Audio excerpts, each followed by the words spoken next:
మన ఇండియాలో క్రికెట్ కి ఉన్నంత పాపులారిటీ మరి ఏ స్పోర్ట్స్ కి లేదు. 1983లో ఫస్ట్ టైం వరల్డ్ కప్ గెలిచిన ఇండియా 1987లో ఫస్ట్ టైం వరల్డ్ కప్ ని హోస్ట్ చేసే రైట్స్ ను పొందింది.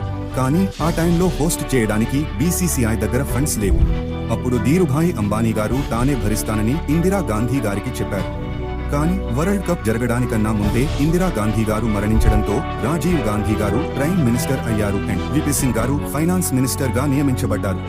ఆ టైంలో విపి సింగ్ గారు రిలయన్స్ ఇండస్ట్రీకి అగనిస్ట్ గా ED and income tax department ద్వారా ఇన్వెస్టిగేషన్ ప్రారంభించారు. దాంతో ధీరుభాయ్ గారు వరల్డ్ కప్ కి ఫండ్స్ ఇవ్వడానికి నిరాకరించారు.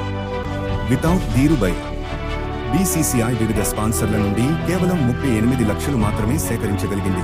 సో దాంతో BCCI world cup hosting rights ను కోల్పోయే టైంలో విపి సింగ్ గారు ఫైనాన్స్ మినిస్ట్రీ నుంచి డిఫెన్స్ మినిస్ట్రీకి ట్రాన్స్ఫర్ అయ్యారు. ఆ తర్వాత ధీరుభాయ్ అంబానీ గారు 5.5 crores స్పాన్సర్